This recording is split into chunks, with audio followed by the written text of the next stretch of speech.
अगर किसी भी बात का घमंड करोगे तो बाद में बहुत पछताओगे, क्योंकि घमंड सब कुछ चूर करता है और जिसका है घमंड तुमको उससे आपको दूर करता है। घमंड में अक्सर इंसान अपनी औकात भूल जाता है। किसी ने खूब कहा है, घमंड ना करना जिंदगी में, तकदीर बदलती रहती है, शीशा तो वही रहता है, बस तस्वीर बदलती रहती है।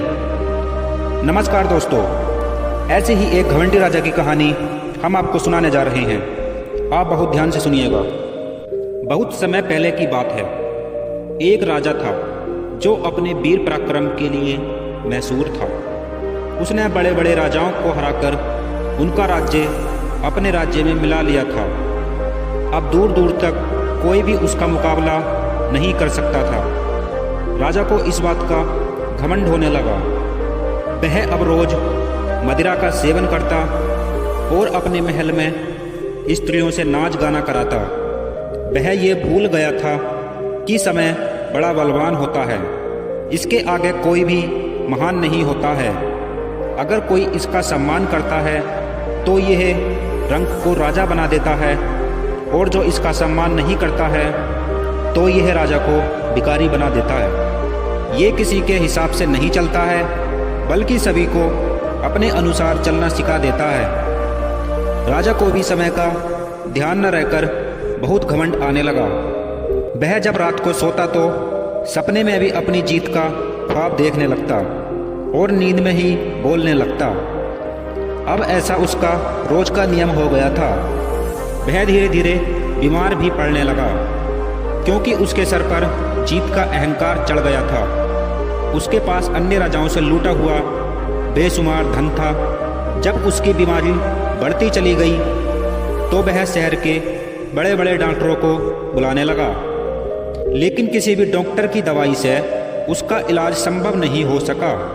अब वह शहर के सभी छोटे बड़े डॉक्टरों को बुलाने लगा, लेकिन किसी भी डॉक्टरों की समझ में नहीं आ रहा था कि इसे रोग क्या है, कौन सी दवाई दी जाए। जब किसी से संभव इलाज नहीं हो सका तो उसने अब शहर के छोटे डॉक्टरों को, जो वैद्य के रूप में जाने जाते थे, उन्हें बुलाना शुरू कर दिया।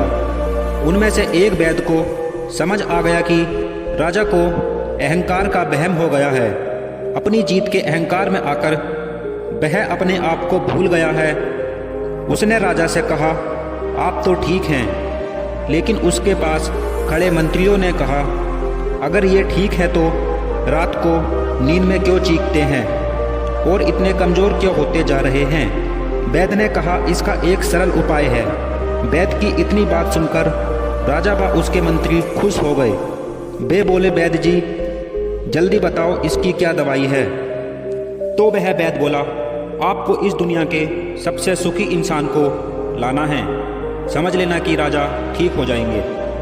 वैद्य की बात सुनकर राजा बोला, अरे ढूंढ कर क्या लाना है, सुखी इंसान तो हमारे सामने हमारे मंत्रीगण भी खड़े हैं, बताइए क्या करना है।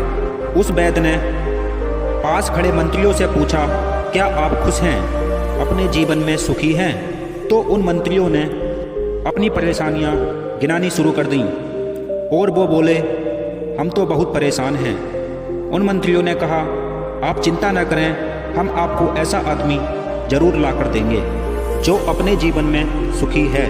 वैद्य ने कहा, जाओ ढूंढो और मिल जाए तो मुझे बता देना। वह ढूंढने निकल पड़े। उन्होंने पहले अपने राज्य के बड़े उद्योगपतियों से पूछा कि क्या आप अपने जीवन में खुश हैं, तो सभी लोगों ने इनकार कर दिया। उनके सामने अपने धंधे के घाटे की बात उनसे सुनाने लगे। फिर वह शहर के छोटे कारोबारियों, बनियों व दुकानदारों के पास गए। उन्होंने भी बाकी सभी की तरह अपनी परेशानियां बताईं और बोले, हम तो बहुत दुखी हैं। वह मंत्री आपस में बोले, अब भला कौन सुखी इंसान मिलेगा, हमें ढूंढते हुए पूरा महीना हो गया, लेकिन अभी तक कोई भी सुखी इंसान नहीं मिला। फिर वह जब छोटे जमींदारों के पास गए तो उन्होंने भी मना कर दिया। कुछ तो राजाओं के मंत्रियों से ही डर जाते कि पता नहीं क्या मुसीबत आन पड़े। वहाँ बैठे एक युवक ने उनसे कहा कि जैसा आदमी आप तलाश कर रहे हैं वैसा आपको पड़ोस के गांव में मिलेगा। वह जब पड़ोस के गांव में उस आदमी के घर पहुंचे तो वहां पर उसकी पत्नी मिली। उसने कहा कि वह खेत पर हैं, तो वह उस आदमी की तलाश में खेत पर चले गए। उन्होंने देखा कि वह आदमी फटे पुराने कपड़ों में गाना गाते हुए हल चला रहा है। मंत्रियों ने सोचा कि यार ये भला कैसे सुखी हो सकता है, इसके हालात तो देखो, फटे हुए कपड़े हैं, ना अच्छा घर है ना पैसा है। लेकिन फिर भी उन्होंने उससे पूछ ही लिया, क्या भाई आप अपने जीवन में खुश हैं? वह आदमी बोला, हाँ भाई, मैं तो अपनी ज़िंदगी में बहुत खुश हूँ, मुझे कोई परेशानी नहीं है, मैं अपने जीवन में बहुत सुखी हूँ, खेत पर काम करता हूँ और स्वस्थ हूँ, अपने खाने के लिए स्वयं का अनाज उगाता हूँ, खुद पर निर्भर हूँ। उसकी यह बात सुनकर वह उसे अपने साथ ले गए और वैद्य को भी बुला लिया। फिर वैद्य ने उस आदमी को राजा के सामने खड़ा कर दिया और बोले, राजा इसकी ओर देखो, ये है दुनिया का सबसे सुखी इंसान। राजा उसे देखकर आत्मविभोर हो गया। उसके फटे वस्त्र व उसकी हालत देखकर राजा का सारा घमंड चूर हो गया कि मैं राजा होते हुए भी खुश नहीं हूँ और ये एक निर्धन व्यक्ति अपने जीवन में खुश है। उसका सारा वहम दूर हो गया। उसने उस आदमी से सीख ली, वह तुरंत खड़ा हो गया। उसका अब सारा वहम दूर हो चुका था। उसने वैद्य को धन्यवाद दिया और कहा, आपने मेरी आंखें खोल दी, मैं अब किसी को भी परेशान नहीं करूंगा और ना ही किसी राज्य पर हमला करूंगा और अपना सारा धन गरीबों में बांट दूंगा। तो दोस्तों, आप कमेंट में ज़रूर बताएं कि आपको ये कहानी कैसी लगी और हमारे चैनल को सब्सक्राइब जरूर करें।